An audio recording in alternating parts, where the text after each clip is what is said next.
Good morning everyone. आज के class में हम लोग प्लास्टिक एनालिसिस पर डिस्कशन करेंगे। That is the new topic. Now let's start the class. What is the plastic analysis, what is the behaviour, assumption and the different terminology regarding the plastic analysis, इन सब चीज के बारे में, theoretical concept के बारे में आज इस क्लास में डिस्कशन करेंगे। तो सबसे पहले देखते हैं what is the plastic analysis. Actually this is also a method of the analysis of A structure. किसी भी स्ट्रक्चर को एनालाइज करने का ये भी एक मेथड है। जिस तरीके से इलास्टिक एनालिसिस से होता है उसी तरीके से one of the method is also plastic analysis. Plastic analysis में ये बाकी मेथड से डिफरेंसेस क्या है, क्यों इसको इंट्रोड्यूस किया गया, इसमें क्या कॉन्सेप्ट है, उस चीज को यहाँ पे डिस्कस करेंगे। तो first of all, what is the plastic analysis? Plastic analysis is a method through which the actual failure load of A structure is calculated. Actual failure load of the structure, ठीक है, जिस structure का क्या है actual failure load, यानी कि जिस point पे ये एक्चुअली फेल करेगा, इसको कैलकुलेट करते हैं। ये इसका डेफिनेशन है। तो इसमें देखते हैं कि ये है क्या एक्चुअली। ये एक्चुअल फेल्योर लोड का के बारे में जो यहाँ पे पॉइंट आया है, जो टर्मिनोलॉजी, ये क्या कहता है। इससे पहले इस चीज में को हमको एक स्ट्रेस वर्सेस स्ट्रेन डायग्राम, एक complete stress versus strain diagram for mild steel या किसी का भी जनरली माइल्ड स्टील के बारे में डिस्कस करते हैं। उसके बारे में यहाँ पे देखते हैं कि ये है क्या। उसी पॉइंट से यहाँ पे क्लियर होगा कि ये एक्चुअल फेल्योर लोड का यहाँ पे क्या क्राइटेरिया देखने को मिल रहा है। ठीक है, तो थोड़ा सा यहाँ पे देखते हैं। तो this one is the idealised mild steel stress versus strain diagram. This one is the stress versus strain diagram of mild steel. ठीक है, यहाँ पे देखते हैं कि क्या कॉन्सेप्ट यहाँ पे हमको देखने को मिल रहा है। ये डायग्राम हम लोग पहले भी देख चुके हैं। द वेरियस पॉइंट यहाँ पे हमको देखने को मिलता है। This one is the stress, this one is the strain. ठीक है, अगर पॉइंट का अगर नोटेशन हम लोग देखते हैं तो O to A हमको क्या देखने को मिलता है, that is the elastic region, that is the elastic region हमको देखने को मिलता है। अगर आइडियलाइज के बारे में बात करते हैं तो O to A में हमको क्या है, that is the complete elastic region, that is stress is directly proportional to the strain. इस कंडीशन हमको देखने को मिलता है। लेकिन अगर एक नॉर्मल स्ट्रेस वर्सेस स्ट्रेन अगर माइल्ड स्टील देखते हैं तो इसमें हमको दो पॉइंट देखने को मिलता है। Up to the elastic region O to A रहता है, लेकिन in between the O to A there is a distinguish between the limit of proportionality and after that the elastic region continue। ठीक है, उसके बाद इलास्टिसिटी कंटिन्यू रहता है, यानी कि एक पॉइंट तक में stress versus Hooke's law valid होता है। उसके बाद हुक्स लॉ यहाँ तक एक पॉइंट तक में हुक्स लॉ वैलिड होगा। देन यहाँ से कर्व हमको क्या होता है, बेंड होता है। इलास्टिसिटी तो उसमें रहता है, लेकिन वो हुक्स लॉ को हुक्स लॉ वहाँ पे वैलिड नहीं होता है। That is stress is directly proportional to the strain, उस पॉइंट के बाद नहीं रहता है। लेकिन यहाँ पे आइडियलाइज के बारे में बात करते हैं तो कंप्लीट हम लोग मानते हैं कि O to A एक स्ट्रेट लाइन है। ठीक है, देन उसके बाद A से B की अगर बात करते हैं तो A से B हमको क्या मिलता है, that is the yield region, that is the yield region. इसका मतलब A पॉइंट जो है, A पॉइंट हमको यहाँ पे बताता है that is the yield point. ठीक है, that is called the yield point. A is called the yield point, that is the upper yield point, B is the lower yield point. Then B to C की अगर बात करते हैं तो B to C हमको क्या, that is the plastic region, that is the plastic region. मतलब क्या है, इलास्टिसिटी और प्लास्टिसिटी के बारे में, इसके बारे में जानते हैं। इलास्टिसिटी का मतलब क्या है कि लोड, किसी भी ऑब्जेक्ट पे अगर हम लोड अप्लाई करें तो उसमें एक डिफॉर्मेशन होता है। उसमें क्या होता है, एक डिफॉर्मेशन होता है। लेंथ इंक्रीज करेगा, विड्थ डिक्रीज करेगा, किसी भी आपके एक्सिस के अबाउट ये बॉडी क्या करेगा, डिफॉर्म करेगा, अदर इंक्रीज और अदर डिक्रीज।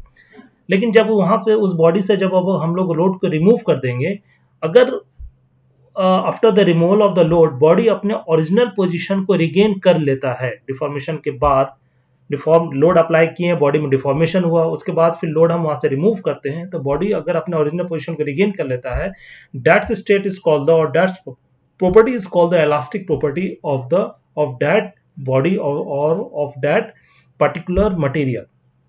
ठीक है, लेकिन अगर लोड रिमूव करने के बाद बॉडी अपना ओरिजिनल पोजीशन को या ओरिजिनल शेप एंड साइज को अगर रिकवर नहीं कर पाता है, या ओरिजिनल शेप एंड साइज पे वो वापस नहीं आ पाता है, उसमें कुछ डिफॉर्मेशन रह जाता है, दैट इज उसमें अगर स्ट्रेन डेवलप हो जाता है और बॉडी डिफॉर्म रह जाता है, ओरिजिनल शेप एंड साइज को वो अपने कवर नहीं कर पाता है, तो उसमें धीरे धीरे यील्डिंग एंड देन वो प्लास्टिसिटी की तरफ क्या होता है, मूव करने लगता है। तो इलास्टिसिटी में ये चीज डिफरेंस है। इलास्टिसिटी में क्या है कि लोड अप्लाई होगा तो बॉडी में डिफॉर्मेशन होगा, लोड जब रिमूव होगा तो वो अपने ओरिजिनल पोजीशन को रिगेन कर लेगा। लेकिन प्लास्टिसिटी में क्या है कि लोड अप्लाई होगा, बॉडी में डिफॉर्मेशन देखने को मिलेगा, लेकिन after the removal of the load को जब वहां से हम हटाते हैं तो वो अपने बॉडी को, अपने ओरिजिनल शेप एंड साइज को रिगेन नहीं कर पाएगा। That's is the plastic region. लेकिन यहाँ पे एक पॉइंट ये समझने की बात है कि जो पॉइंट यहाँ से हमको यील्डिंग स्टार्ट होता है, तो ए पॉइंट यील्डिंग स्टार्ट होता है, that is O to A elastic region है। इसी पे हम लोग इलास्टिक थ्योरी को डिस्कस करते हैं। तो इलास्टिक थ्योरी को जब डिस्कस करते हैं तो यहाँ पे हम लोग जो मेन फेल्योर पॉइंट को देखते हैं, that is the A point. जैसे बॉडी में अगर डिफॉर्मेशन जैसे शुरू हो जाता है according to the elastic theory, उसी पॉइंट को हम लोग वहाँ पे फेल्योर मान लेते हैं। लेकिन एक्चुअली में बॉडी वहाँ पे डिफॉर्मेशन शुरू होता है, बॉडी में शेप चेंज देखने को मिलता है, लेकिन बॉडी वहाँ पे हमको क्या होगा, वहाँ पे हमको फ्रैक्चर या क्रैक उसमें नहीं देखने को मिलेगा। ठीक है, बॉडी में जो क्रैक देखने को मिलेगा, फाइनल जो बॉडी फेल्योर हमको देखने को मिलेगा, वो after the plastic reason.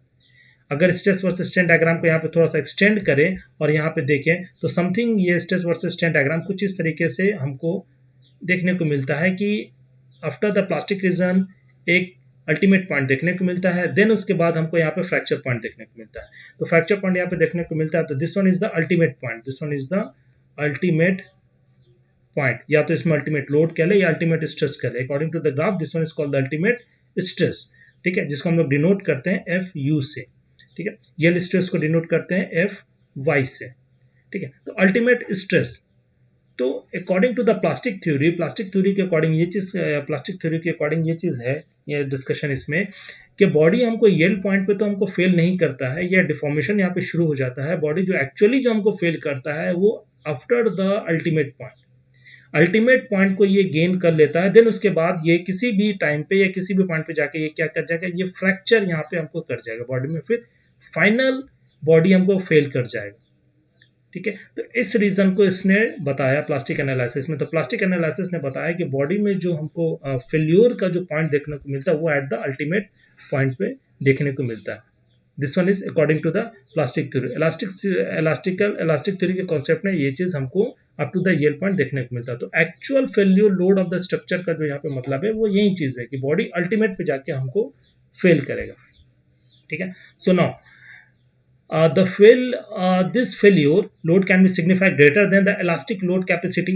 Obviously elastic load capacity का मतलब है कि ये हमको इस पॉइंट पे इलास्टिसिटी के जैसे इलास्टिसिटी से बॉडी हमको आगे की तरफ मूव करता है, वहीं पे बॉडी को इलास्टिक लोड बियरिंग कैपेसिटी को यहाँ पे हम लोग इक्वेट कर लेते हैं। लेकिन जब हम प्लास्टिसिटी के फेल्योर कंडीशन पे जाते हैं तो ऑब्वियसली अल्टीमेट हमको ये इलास्टिसिटी से आगे हमको मिल जाएगा, जहाँ पे हमको स्ट्रेस की वैल्यू और स्ट्रेन की वैल्यू भी आगे इंक्रीज कर देगी।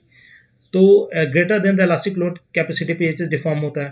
ठीक है, नेक्स्ट पॉइंट अभी जैसे डिस्कस किया, the plastic analysis of a body जो है ये ultimate load of the structure पे हमको डिजाइन होता है, as a whole is regarded as the design criteria. पूरा जो प्लास्टिक एनालिसिस अगर हम लोग डिजाइन करते हैं तो वहाँ पे जो हम लोग जो कंडीशन देखते हैं, जो फेल्योर पॉइंट को हम लोग देखते हैं, that is ultimate load of the structure. Practically यहाँ तक पे नहीं आया जाता है। प्रैक्टिकली इसलिए नहीं आया जाता है कि डिफॉर्मेशन के बाद मटेरियल के प्रॉपर्टीज के अकॉर्डिंग बॉडी विद इन कभी भी इलास्टिक लिमिट पे पहुंच के वो फ्रैक्चर कर जाता है। प्रैक्टिकली जैसे डिफॉर्मेशन शुरू हो जाता है उसी चीज को हम लोग वहाँ पे एनालाइज कर लेते हैं कि उसके बाद फिर बॉडी के स्ट्रेंथ को हम लोग नहीं मानते हैं। बॉडी के स्ट्रेंथ का मतलब कि बॉडी के अंदर स्ट्रेस या उसके लोड बेयरिंग कैपेसिटी वहाँ पे रिड्यूस करने लगता है प्रैक्टिकली। लेकिन थ्योरेटिकली यहाँ पे देखा जाता है कि beyond the yield point body में हमको फिर भी कुछ स्ट्रेस रहता है जो कि लोड को वो बियर कर सकता है up to the ultimate point तक, no this is for the design is for the statically indeterminate structure के लिए, इनडिटर्मिनेट फ्रेम के लिए इस चीज को हम डिजाइन करते हैं। And now next plastic analysis based on the idealized stress system का for this is elastic perfectly plastic condition के अकॉर्डिंग। इसका मतलब कि ये this one is the second graph, this one is the second graph which show the idealized elastic perfectly plastic graph।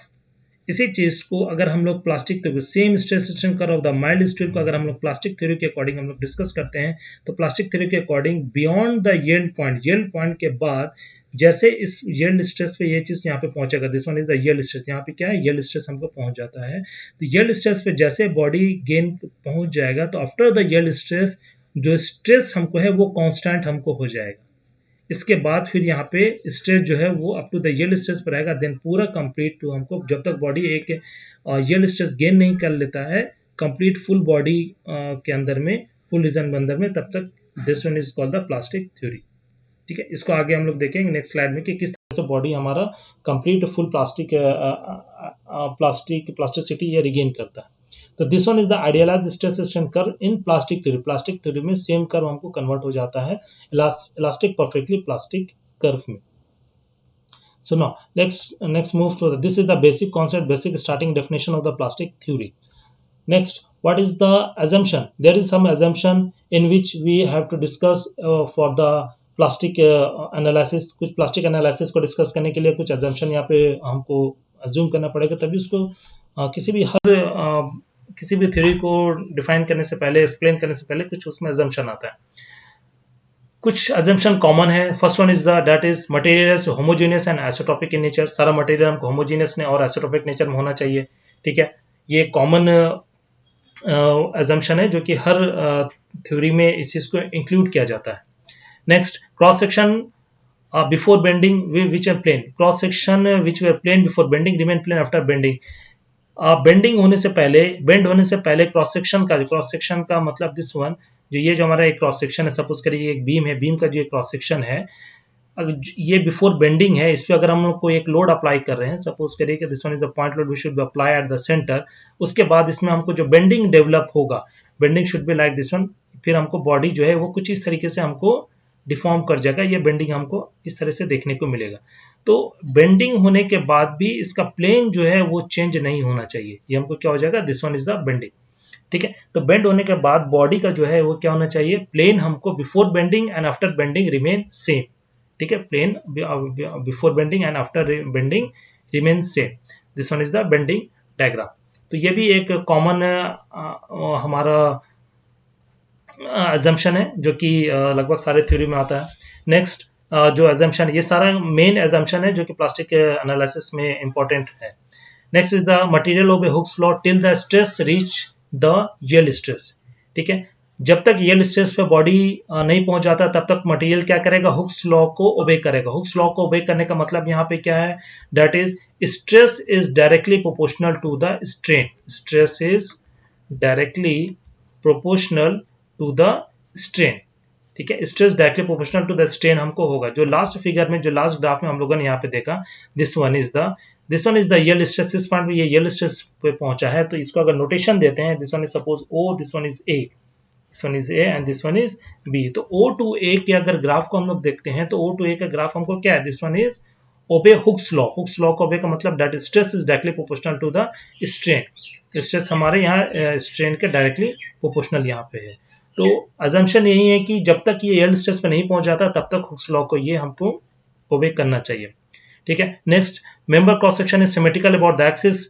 जो member का cross section है, जो भी मेंबर आई सेक्शन है, चाहे रेक्टेंगल सेक्शन है, कोई भी सेक्शन हम लोग यूज कर रहे हैं, वो सिमेट्रिकल होना चाहिए अबाउट द एक्सिस। एक्सिस के अबाउट हमको सिमेट्रिकल होना चाहिए। कौन सा एक्सिस के अबाउट, जिस एक्सिस के अबाउट ये बेंड करेगा, जहां पे बेंडिंग डेवलप होगा। Modulus of elasticity of the material remain same in the tension as well as in the compression zone. Neutral axis के अबाउट हमको एक टेंशन जोन देखने को मिलेगा और एक हमको क्या देखने को मिलेगा, कंप्रेशन जोन। तो दोनों में modulus of elasticity that is the E should be remain constant. ठीक है, आइदर इन कंप्रेशन जोन और either in tension zone. Effect of temperature, fatigue, shear and axial force are neglected. Temperature के effect को, fatigue के effect को, shear and axial force सारे को हम लोग यहाँ पे क्या करेंगे, नेग्लेक्ट करेंगे according to the plastic analysis. ठीक है, टेम्परेचर में कोई वेरिएशन, बॉडी के टेम्परेचर का मतलब क्या है कि बॉडी को जब एनालाइज करें तो टेम्परेचर का वेरिएशन वहाँ पे नहीं होना चाहिए। ठीक है, ऐसा नहीं कि लोड अप्लाई करने से पहले टेम्परेचर कुछ और था, लोड अप्लाई करने के बाद टेम्परेचर उसमें चेंजेस हो गया, तो इस सारे इफेक्ट को क्या करेंगे, नेग्लेक्ट करेंगे। फटीग लोड को हम लोग वहाँ पे नेग्लेक्ट करेंगे, यानी कंटिन्यूस लोड जो आ रहा है उसको हम लोग क्या करेंगे, नेग्लेक्ट करेंगे। Then idealize bilinear stress versus strain curve apply. Idealize bilinear का मतलब एक्स एंड वाई एक्सिस का जो स्ट्रेस वर्सेस स्ट्रेन कर्व है वो यहाँ पे हमको अप्लाई होगा। तो this is the main assumption, this is ये बहुत इंपॉर्टेंट है assumption exam point of view से भी। इस एजम्पशन को याद रखना है कि प्लास्टिक एनालिसिस में क्या क्या एजम्पशन को देखा जाता है। Now next, this is the theoretical behavior of the steel plastic beam के हमको एक बीम में किस तरह से जो अभी जो डिस्कशन हो रहा है कंप्लीट कि अब यहाँ से हम देखेंगे प्लास्टिक एनालिसिस में कैसे कैसे कोई बीम हमको कैसे कन्वर्ट होते चला जाता है, बीम में प्लास्टिसिटी कैसे डेवलप हो जाता है और उस बॉडी में किसी भी बॉडी में उसका क्या इफेक्ट देखने को मिलता है। ठीक है, तो ये समझने की पॉइंट है, ये चीज समझने के लिए है। ठीक है, so no let us take a beam, I section को यहाँ पे लिए हैं, सपोज करिए कि कोई एक आई सेक्शन को यहाँ पे लिया जा रहा है, किसी भी सेक्शन को आप ले सकते हैं जो कि सिमेट्रिकल लीजिए तो वो समझने में ज्यादा आसान होगा सिमेट्रिकल लेने पे। ठीक है, तो एक आई सेक्शन ले रहे हैं, this one is the front, this one is the front view and this one is the side view of this I section. Simply supported beam पे है, हमको सिंपली सपोर्टेड है, दोनों तरफ हिंज है, हम एक तरफ हिंज है, this one is the hinge and this one is the roller support. ठीक है, एक हिंज रोलर सपोर्ट पे इसको हम रखे हैं, सेंटर पे एक पॉइंट लोड हम अप्लाई कर रहे हैं, सेंटर पे क्या कर रहे हैं, पॉइंट लोड हम अप्लाई कर रहे हैं। तो देखिए शुरुआत में कंडीशन क्या है, सबसे पहले अगर बिहेवियर के बारे में बात करते हैं, this one is the A, this one is the either A मान ले या मान लीजिए इसको फर्स्ट मान लेते हैं, this one is the first, no this one is not the first, this one is the bending moment diagram, this one is the first। ठीक है, this one is the bending moment diagram। ठीक है, for a simply supported beam carry a point load at the center, we know what is the bending moment diagram। After applying the load, जैसे हम इस पे load आपको apply कर रहे हैं तो बॉडी में क्या हो रहा है, स्ट्रेस डेवलप होगा, इस लोड की वजह से क्या होगा, स्ट्रेस डेवलप होगा।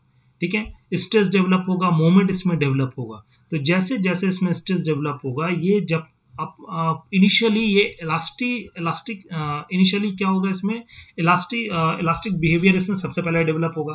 तो बॉडी के अंदर जो स्ट्रेस डेवलप होगा वो with in the elastic limit हमको रहेगा, with in the elastic limit रहेगा। धीरे धीरे ये हमको यील्ड की तरफ फिर ये मूव करेगा। तो जब तक ये इलास्टिक लिमिट पे हमको रहेगा, that is the stress should be less then the, that is F is the stress, यहाँ पे एफ जो है, एफ जो डिनोट कर रहा है, this is the develop stress, this is the develop stress जो कि बॉडी में लोड की वजह से डेवलप हो रहा है। एंड एफ आई जो है, this one is the yield stress, this one is the yield stress. तो जितना डेवलप स्ट्रेस हो रहा है इनिशियल कंडीशन में, यील्ड स्ट्रेस से ये क्या होगा, कम होगा, क्योंकि ऑब्वियसली इसमें इलास्टिसिटी हमको रहेगा।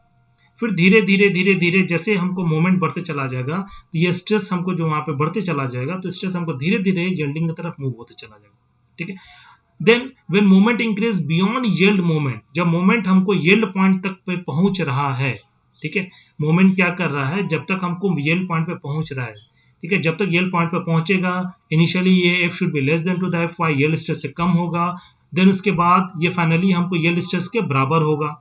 ठीक है, ये सेकंड पॉइंट है जिसमें कि हमको क्या हो गया, बॉडी में अभी तक कोई प्लास्टिक जनरेट नहीं हो रहा है, यील्डिंग कुछ जनरेट नहीं हुआ है, प्लास्टिसिटी जनरेट नहीं हुआ है। ठीक है, फर्स्ट वाले में क्या है कि बिलो द यील्डिंग है, एंड सेकंड वन पॉइंट पे क्या है कि एट द यील्डिंग पॉइंट पे हमको स्ट्रेस पहुंच गया। तो जैसे स्ट्रेस यील्डिंग पॉइंट पे पहुंच गया है, सो डेवलप स्ट्रेस, जो इसमें डेवलप स्ट्रेस हो रहा है should be equal to the yield stress हमको हो जाएगा। ठीक है, तो इसका स्ट्रेस वर्सेस स्ट्रेन डायग्राम कुछ इस तरीके से हमको देखने को मिलेगा। इसका मतलब क्या है कि इस टॉप फाइबर में, इस बीम के टॉप एंड बॉटम फाइबर में, this one is the top fibre, this one is the top fibre and this one is the bottom fibre, दोनों पे यहाँ पे यील्ड स्ट्रेस रीच हो चुका है। टॉप एंड बॉटम फाइबर पे क्या हो रहा है, यील्ड स्ट्रेस पे ये पहुंच चुका है। लेकिन below the, in between the top and bottom of the section, यहाँ पे बॉडी के अंदर में, इन बिटवीन द बॉडी, यहाँ पे यील्ड स्ट्रेस अभी डेवलप नहीं हुआ है, ये सिर्फ टॉप एंड बॉटम फाइबर पे यील्ड स्ट्रेस पे ये पहुंचा है। That's why the maximum stress should be seen here at the top and the bottom fibre. इसके बाद क्या है कि ये हमको यील्ड स्ट्रेस से क्या है, कम है। नेक्स्ट, जैसे जैसे मोमेंट फिर डेवलप होते चला जाएगा तो क्या होगा, फिर ये यील्ड स्ट्रेस से आगे की तरफ मूव करते चला जाएगा बॉडी। तो जैसे यील्ड स्ट्रेस के आगे तरफ मूव करता चला जाएगा, बॉडी में क्या होते चला जाएगा, प्लास्टिसिटी फिर डेवलप होते चला जाएगा, क्योंकि हम लोगों ने देखा है कि यील्ड पॉइंट के बाद फिर हमको प्लास्टिक रीजन आने लगता है, देन उसके बाद फिर इलास्टिक रीजन, देन उसके बाद फिर हमारा अल्टीमेट पॉइंट की तरफ मूव करते हैं। तो जैसे जैसे इसमें यील्ड पॉइंट से आगे बढ़ेंगे, यील्ड पॉइंट से जैसे हम आगे बढ़ेंगे तो बॉडी में क्या डेवलप होने लगेगा, प्लास्टिसिटी डेवलप होने लगेगा। तो ये चीज, ये जो फिगर यहाँ पे शो कर रहा है, दिस वन, इसको थोड़ा जूम करके देखते हैं, ये जो फिगर यहाँ पे शो कर रहा है, this one show the development of plasticity in the body, this one, ये जो हमको जो शो कर रहा है, this one is the show the development of plasticity in between the body. इसका मतलब क्या है कि बॉडी के अंदर धीरे धीरे प्लास्टिसिटी हमको डेवलप हो रहा है। ठीक है। तो टॉप फाइबर में सबसे पहले ये यील्ड स्ट्रेस पे पहुंच चुका था, अब ये यील्ड स्ट्रेस क्या होने लगेगा, धीरे धीरे विद इन द बॉडी ये मूव करने लगेगा। ये रेड, ठीक है, तो ये जो रेड रीजन आपको दिख रहा है ये विद इन द बॉडी क्या कर रहा है, यही यील्ड स्ट्रेस हमको धीरे धीरे with in the body either from the top और आइदर फ्रॉम द बॉटम ये विद इन द बॉडी ये मूव करने लगेगा। ठीक है, तो उसके अकॉर्डिंग जो स्ट्रेस डायग्राम हमको देखने को मिलेगा, फिर यहाँ से हमको क्या होते चला जाएगा, स्ट्रेट फिर होते चला जाएगा, जहां तक हमको प्लास्टिसिटी आ जाएगा वहां तक क्या हो जाएगा, ये बॉडी ये हमको पूरा कंप्लीट स्ट्रेट हो जाएगा। देन उसके बाद फिर यहाँ पे आपको ये स्ट्रेस जो है ये येलो स्ट्रेस से कम देखने को मिलेगा। नेक्स्ट एक ऐसा पॉइंट आएगा जहां पे पूरा बॉडी कंप्लीट प्लास्टिसिटी में कन्वर्ट हो जाएगा, that is the plastic region. उसी चीज को हम कहते हैं प्लास्टिक रीजन कहते हैं, और वहीं पे हम लोग प्लास्टिक एनालाइज करते हैं। तो जब बॉडी में फुल्ली प्लास्टिसिटी डेवलप हो जाएगा तो from top to the bottom हमको ये पूरा प्लास्टिसिटी यहाँ पे डेवलप देखने को मिलेगा। So this cross section show, this is the front view, तो this cross section show the body get fully in the plastic region. ठीक है, तो इस कंडीशन में क्या है कि जो यील्ड स्ट्रेस है द टॉप फाइबर इंक्रीज करते करते विद इन द बॉडी मारा था, ये पूरे कंप्लीट बॉडी में हमको क्या हो जाएगा, यील्ड स्ट्रेस डेवलप हो जाएगा, either this one part or either this one part, either compression or either in tension. The full body should be in the yield stress. So from top to the bottom, तो initially हमको triangular stress diagram क्या था, triangular था, धीरे धीरे जैसे ये plasticity के मूव होते चला गया, ये स्ट्रेट होते होते होते जब फुली प्लास्टिक कंडीशन हमको मिल गया तो हमारा जो स्ट्रेस डायग्राम है वो एक रेक्टेंगुलर बॉक्स के फॉर्म में ये चीज हमको कन्वर्ट होगी। ठीक है, तो this one is the side view, ये हमको क्या है, this one is the side view and this one is the front view of this. तो फुली प्लास्टिक रीजन में जब पहुंचते हैं तो जैसे साइड व्यू में हमको इस पॉइंट पे इसलिए देखने को मिला क्योंकि एक रीजन है जहां पे हमको प्लास्टिक हिंज डेवलप होता है, दैट्स दिस वन शोड है। तो जिस पॉइंट पे प्लास्टिसिटी ये पूरा अचीव कर लेगा, पूरे बॉडी में प्लास्टिसिटी डेवलप हो जाएगा, वहीं पे हमको बॉडी क्या होने लगेगा, बॉडी में रोटेशन हमको डेवलप हो जाएगा। बॉडी में क्या होने लगेगा, रोटेशन हमको डेवलप हो जाएगा, क्योंकि वहां पे एक हिंज हमको मिल जाएगा। वहां पे क्या मिल जाएगा, एक हमको हिंज देखने को मिलेगा। बॉडी हमको देन इस पॉइंट पे पहुंचने के बाद बॉडी हमारा कुछ इस तरीके से हो जाएगा, बॉडी में रोटेशन डेवलप हो जाएगा और बॉडी हमारा कुछ इस तरीके से हमको शिफ्ट कर जाएगा लाइक दिस वन, और इस पॉइंट पे हमारा एक हिंज डेवलप हो जाएगा। इस हिंज डेवलप होने की वजह से यहाँ पे बॉडी में क्या हो जाएगा, रोटेशन हमको हो जाएगा। क्या हो जाएगा, रोटेशन। तो ये जिस पॉइंट पे हमको हिंज डेवलप हो रहा है, this one is called the plastic hinge. इसी को हम लोग क्या कहते हैं, प्लास्टिक हिंज इसको कहते हैं। ठीक है, सुनो, तो प्लास्टिक हिंज हमारा वो पॉइंट है जहां पे बॉडी हमारा फुल्ली प्लास्टिसिटी गेन कर लेता है, यील्ड स्ट्रेस पूरे बॉडी में कंप्लीट हो जाता है। देन उसके बाद फिर बॉडी में वहां पे रोटेशन डेवलप हो जाता है। तो जिस पॉइंट पे रोटेशन डेवलप हो जाता है वहां पे एक हिंज डेवलप हो जाता है, इसके वजह से वहां पे रोटेशन आ जाता है। तो that's point is called the plastic hinge, that's point is called the plastic hinge. So now let's move, this one is the basic behavior of the steel। ये पूरा बिहेवियर है, पूरा कॉन्सेप्ट है प्लास्टिसिटी का, किस तरीके से हमका बॉडी हमको मूव करता है। Next this one is also add figure, इस फिगर के थ्रू इसको समझाने का है कि किस तरीके से ये सेम एनालिसिस है, फिगर के थ्रू ये और दिखाया गया कि किस तरह से हमको मूव करता है। सेम यहाँ पे अगर देखा जाए तो सेम कॉन्सेप्ट है। दिस वन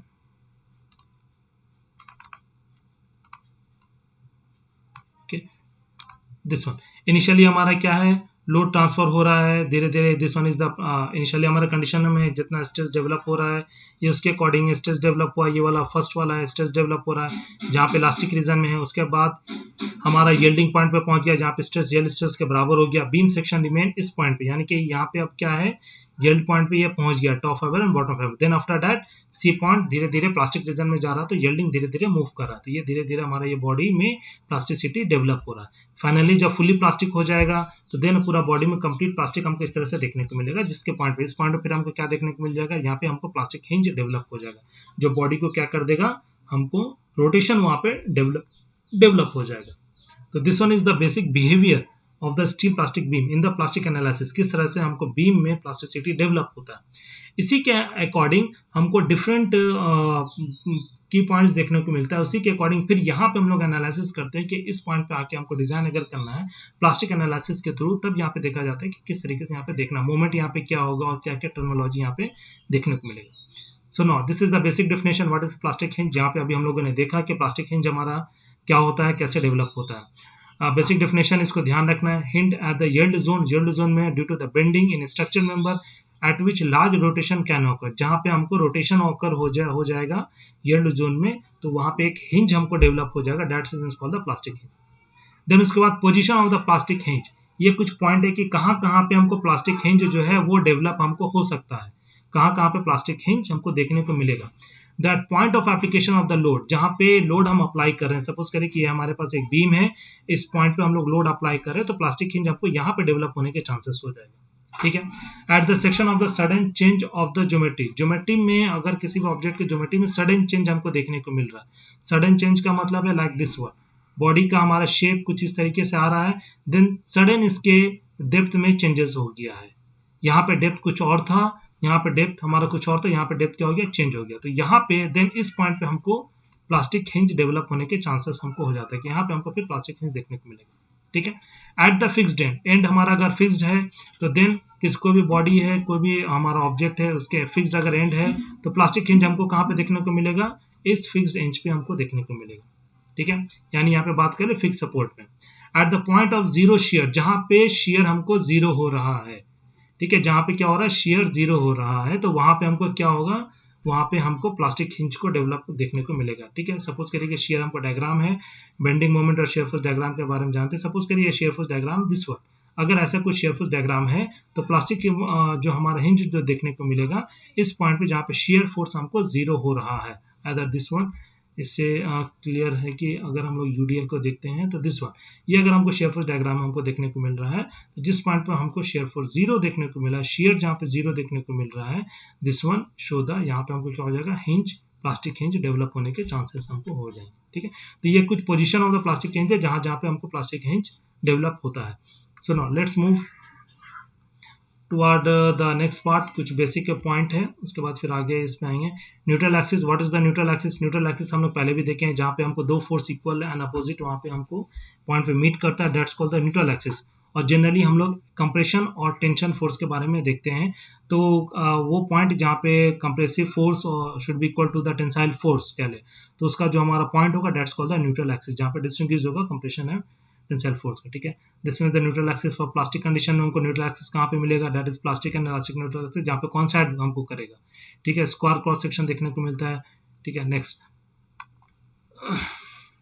सुनो, this one, next is the important topic, what is the shape factor. Shape factor यहाँ पे एक बहुत इंपॉर्टेंट टर्मिनोलॉजी है जो कि देखा जाता है और कैलकुलेट किया जाता है. ठीक है. सुनो, शेप फैक्टर का थ्योरेटिकल पूछा जाता है डेफिनेशन में कि what is the shape factor, and also calculate determine करने के लिए दिया जाता है डिफरेंट टाइप ऑफ सेक्शन का शेप फैक्टर को कैलकुलेट करने के लिए. तो शेप फैक्टर क्या होता है, it is the ratio of the plastic moment to the working moment और द हमारा plastic moment to the working moment. ठीक है. या वर्किंग मोमेंट के बारे में बात करें कि जिससे हम लोग जैसे बात करते हैं, that's called the bending moment. ठीक है. It should be the also ratio of the, this is the plastic moment to the yield moment और the हमारा bending moment के यहाँ पे अगर डिस्कस करते हैं. ठीक है. so now it is the ratio of plastic moment to the yield moment is known as the shape factor, depend upon the shape of the cross section. ठीक है. बॉडी के कोई भी क्रॉस सेक्शन हमारा है उसके शेप पे depend करेगा. ठीक है. so now this is again इसको हम लोग यहाँ पे MP by m को यहाँ पे हम लोग यहाँ पे कैलकुलेट करते हैं, तो this one is the FYZP divided by FYZE, क्योंकि प्लास्टिक एनालिसिस में हमको जो स्ट्रेस देखने को मिलता है that is the yield stress. तो ठीक है. तो इसी में चाहे हमको नॉर्मल यील्ड मोमेंट में हो चाहे बेंडिंग मोमेंट के का अगर फॉर्मूला लिखें तो यहाँ पे हम लोग यील्ड स्ट्रेस को कैलकुलेट करते हैं. So this should be cut, so we get that is the ZP by ZE. What is ZP? ZP is the plastic section modulus. ZP is the plastic section modulus, and ZE is the elastic section modulus. Elastic section modulus, MUDULUS. ठीक है. Z also show करता है section modulus को यहाँ पर already, that is plastic sectional modulus, that is the elastic sectional modulus. ठीक है. इसको हम लोग कैलकुलेट करते हैं. तो ये डिफरेंट क्रॉस सेक्शन के लिए यहाँ पे टेबल गिवन है कि हमको सर्कुलर के लिए क्या होता है, रेक्टेंगल के लिए क्या होता है. कुछ के लिए इंपॉर्टेंट है जो कि याद रखना है मैक्सिमम पॉइंट ऑफ व्यू से, डेट इज सर्कुलर के लिए याद रखना है, रेक्टेंगल के लिए याद रखना है, ठीक है, डायमंड सेक्शंस के बारे में याद रखना है, ठीक है, इक्वल एंगल सेक्शन को अगर यहाँ पे रिमूव करते हैं डेट इज सर्कुलर ट्यूब के बारे में, या रेक्टेंगुलर हॉलो सेक्शन, इन सब के बारे में डायरेक्टली, अगर रेक्टेंगुलर सेक्शन के बारे में, ये इंपॉर्टेंट है, सर्कुलर के बारे में अक्सर पूछा जाता है, रेक्टेंगल, ट्राइंगल, डायमंड सेक्शन, इन सब के बारे में ये पूछा जाता है कि एक्चुअली हमारा होता क्या है शेप फैक्टर, तो दिस वन इज 1.5, सर्कुलर 1.7, ठीक है। तो different type of the section के लिए ये कुछ की है, और एनालाइज करने के लिए सारे पॉइंट्स को यहाँ पे देखा जाता है। कुछ यहाँ पे सेक्शंस शेप फैक्टर को कैलकुलेट करेंगे, और हम लोग यहाँ पे देखेंगे कि किस तरह से शेप फैक्टर को यहाँ पे हम लोग कैलकुलेट करते हैं। तो ये चीज़ हमें पता है कि शेप फैक्टर हमको कैलकुलेशन होगा that is the plastic moment to the yield moment और the plastic section modulus to the elastic section modulus, ठीक है। So this one is called shape factor. So now let's take an example how to calculate the shape factor of the different cross sections. Here we have to take two cross section, that is the rectangle cross section and the circular cross section. ठीक है, rectangle cross section और circular cross section के बारे में देखते हैं कि shape factor को हम लोग कैसे कैलकुलेट करते हैं, ठीक है। First of all let us take a rectangle section, that is the dimension b, width इसका b है और डेप्थ क्या है इसका d है, ठीक है, विड्थ क्या है b और depth is the d. Normally अगर हम लोग बात करते हैं प्लास्टिक सेक्शन मॉडुलस से पहले, अगर हम लोग नॉर्मल सेक्शन मॉडुलस के बारे में बात करते हैं, दैट इज द z हम लोग क्या पढ़ते हैं, that is the i divided by y क्या होता है, दैट इज i क्या होता है, that is the moment of inertia, that is moment of inertia, ठीक है। y हमारा क्या होता है, that is the distance from the axis का डिस्टेंस, cg से एक्सिस का distance, distance of cg from axis, ठीक है। जिस भी एक्सिस के बॉट हम ले रहे हैं, हॉरिजॉन्टल एक्सिस या वर्टिकल एक्सिस, जिस एक्सिस के बॉट हम लोग ले रहे हैं वहां से उस ऑब्जेक्ट का सीजी का क्या डिस्टेंस है, ठीक है, that is the y. So now according to the figure यहाँ पे अगर हम लोग देखते हैं पूरा कंप्लीट एक फिगर को अगर लेते हैं तो हमको एक रेक्टेंगल सेक्शन के लिए क्या होता है, आई हमारा क्या होता है, that is BDQ/12 from this, इस एक्सिस के बॉट हम लोग ले रहे हैं, हॉरिजॉन्टल एक्सिस के बॉट ले रहे हैं, अगर वर्टिकल एक्सिस के बॉट लेंगे तो दैट इज DBQ/12, तो हॉरिजॉन्टल एक्सिस के बॉट ले रहे हैं तो दैट इज BDQ/12. देन उसके बाद y distance of CG from the axis, axis से CG का डिस्टेंस हमको क्या होता है, रेक्टेंगल सेक्शन का हम लोग जानते हैं कि रेक्टेंगल का जो y हमको होता है दैट इज D/2 और B/2, ठीक है, दैट इज D/2 और B/2. हमको दिस पॉइंट समथिंग यहाँ पे हमको देखने को मिलता है, तो दिस वन D/2 और B/2, ठीक है। अगर हॉरिजॉन्टल के बॉट ले रहे हैं तो D/2, वर्टिकल के बॉट ले रहे हैं तो दैट इज D/2. सो इसके अकॉर्डिंग हम लोग जब प्लेस करते हो तो z को ये बेसिक चीज है, इसको डायरेक्टली याद रखना है कि z क्या हो जाएगा, तो इसके according that is BD²/6. Then हमको यहाँ पे क्या हो जाएगा, that is BD²/6. Now plastic modulus को निकालते हैं, प्लास्टिक मॉडुलस जो होता है that is area of this. अब ये सेक्शन दो पार्ट में इसको डिवाइड कर रहा है, ये सेक्शन क्या कर रहा है, इसको दो पार्ट में डिवाइड कर रहा है, एक हमको हॉरिजॉन्टल शेप देखने को मिलेगा, एक हमको कंप्रेशन जोन देखने को मिलेगा और एक हमको क्या देखने को मिलेगा, वर्टिकल जोन देखने को मिलेगा. तो जब ये सेक्शन दो पार्ट में इसको डिवाइड कर रहा है तो दिस वन यहाँ पे अगर हम लोग यहाँ पे देखते हैं, इस चीज को यहाँ पे देखते हैं, दो पार्ट में इसको डिवाइड कर रहा है, तो लाइक दिस वन, एक हमारा जो पार्ट है वो इस तरीके से है first part, and second part जो है वो हमारा कुछ इस तरीके से है. रेक्टेंगल सेक्शन के बारे में बात कर रहे हैं, ठीक है. सेकेंड हमारा कुछ इस तरीके से, ठीक है. This one is the B, इसके बारे में बात करते हो तो यहाँ पे डायमेंशन क्या है, this one is the B and this one is the D/2, ठीक है. उसी तरीके से ये वाला पार्ट भी हमारा क्या हो जाएगा, this one is the D/2, ठीक है. तो प्लास्टिक एनालिसिस में हमको जो न्यूट्रल एक्सिस के अबव और न्यूट्रल एक्सिस के सेक्शन हमको दो पार्ट में डिवाइड हो रहा है, उसी के अकॉर्डिंग फिर यहाँ पे हम लोग देखेंगे. तो दिस वन इज, सपोज करिए this one is 1 and this one is 2. तो प्लास्टिक एनालिसिस में जो सेक्शन मॉडुलस हमारा होता है that is the A1, that is the A1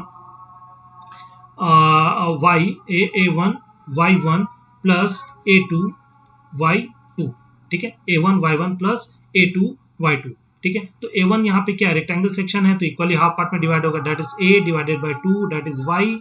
एक कंप्रेशन जोन है और दूसरा क्या, टेंशन जोन है. ये this one is compression zone and this one is tension zone.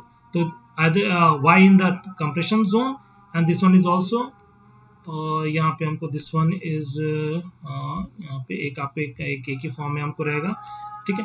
then next plus A by divided by 2 in the Y in the tension zone. So what is the should be 2, that is A divided by 2 Y in the compression zone plus Y in the tension zone, this one is y in the tension, so this one is the yc plus yt, यहाँ पे yt होगा, ठीक है, a divided by 2, ठीक है।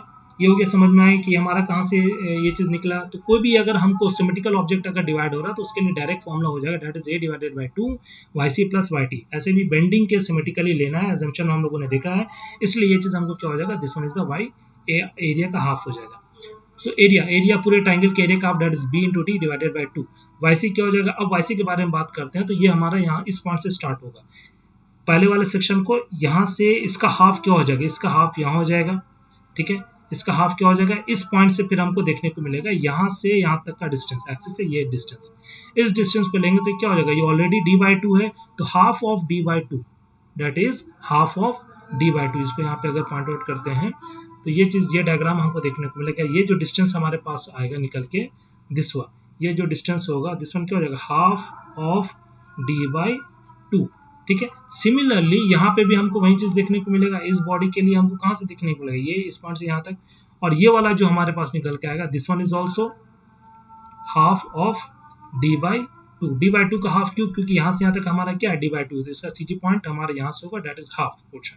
Rectangle portion है तो उसका पता है कि हाफ से होगा, तो this one is d by 4 plus d by 4, which should be the BD square divided by 4, ठीक है। ये हमको प्लास्टिक मॉडुलस निकल के आ गया। सो what is the shape factor, shape factor हम लोग जानते हैं, that is the plastic section modulus to the elastic section modulus. तो प्लास्टिक सेक्शन मॉडुलस क्या हो गया, ठीक है, यहाँ पे अगर बात करते हैं तो what is the plastic section modulus, that is the BD square divided by 4, and what is the elastic section modulus, that is BD square divided by 6। तो दिस वन कट होगा, this one is the 4 divided by this one is 3 divided by 2 या 6 divided by 4, which should be equal to the 1.5.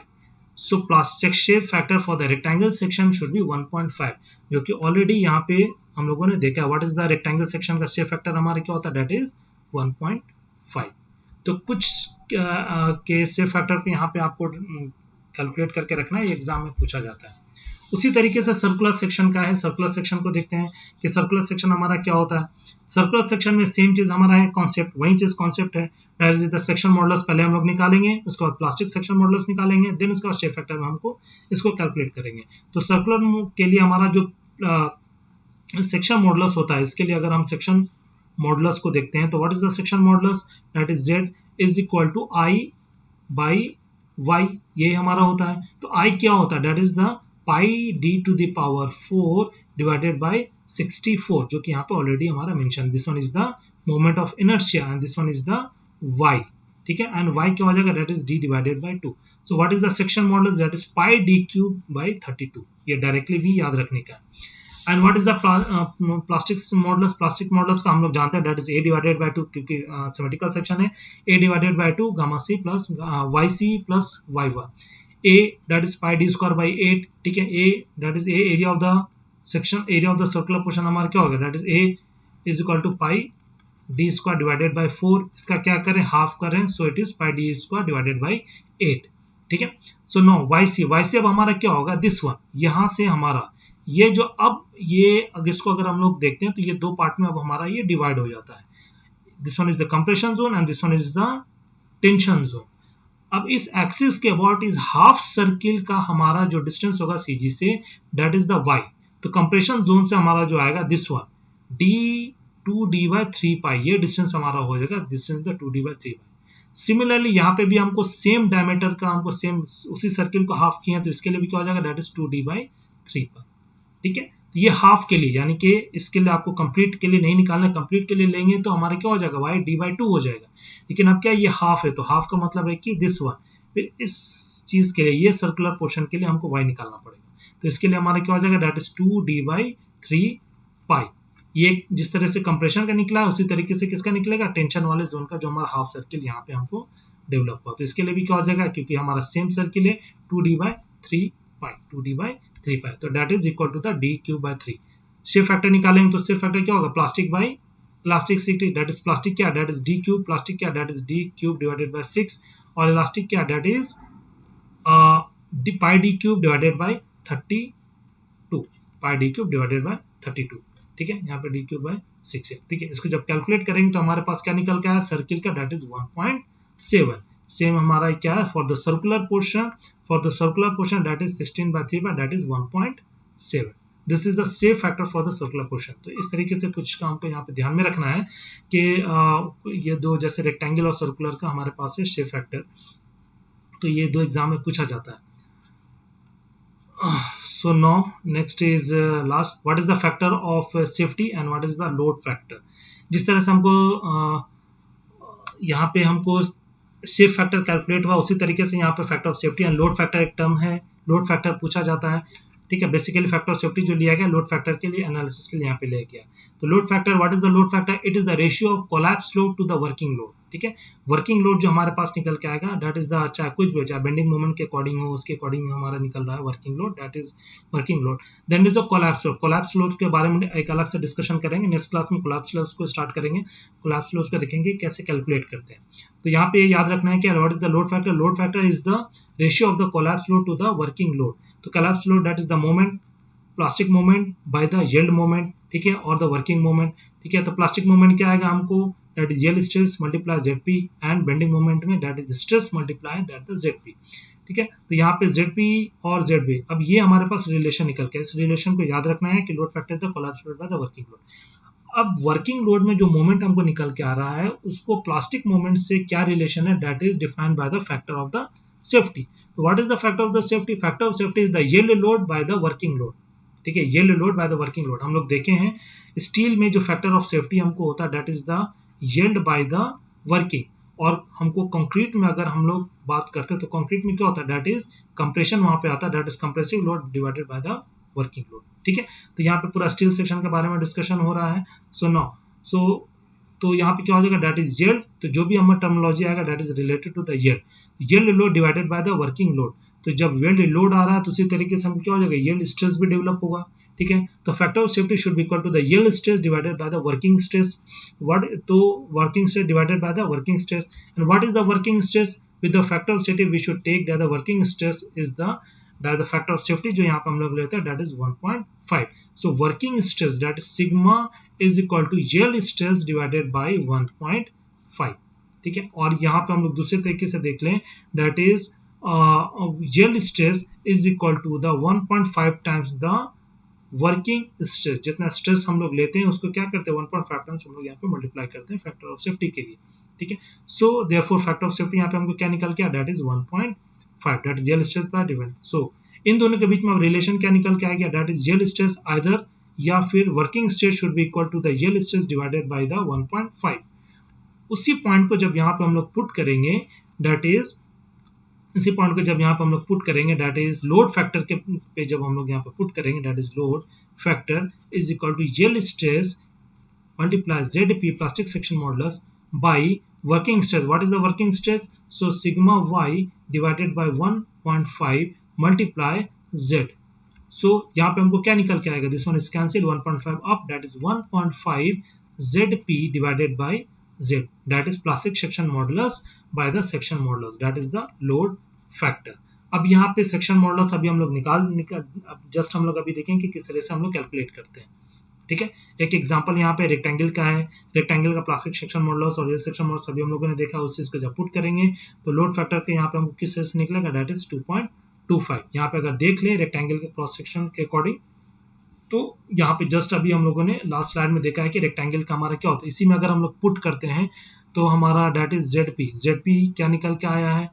Shape factor को यहाँ पे अगर देखते हैं that is ZP divided by Z should be equal to the 1.5. ठीक है, इसी चीज को हम लोग यहाँ पे देखते हैं कि what is the load factor. Load factor को जब यहाँ पे लाते हैं, what is the load factor, load factor is equal to the 1.5 times that the ZP divided by Z. ठीक है, तो क्या हो जाएगा, that is 1.5 times multiply of the what is ZP by Z, this is the shape factor. ठीक है, this is the shape factor. So for the rectangles portion this is 1.5 multiply what is shape factor for the rectangle, that is 1.5. so this one is 2.25. this is 2.25, we should be this one, this is 2.25. तो ये आसानी से निकाल सकते हैं. यहाँ पे एक रिलेशन भी निकल के आएगा, लोड फैक्टर और शेप फैक्टर के बीच में क्या रिलेशन हमारा होता है, that is load, that the ratio of load factor to the shape factor is 1.5. ठीक है, चलिए ये आज के क्लास के लिए इतना। नेक्स्ट क्लास में फिर हम लोग यहाँ पे देखेंगे कि लोड फैक्टर कोलैप्स लोड के कैसे कैलकुलेट करते हैं। Thank you.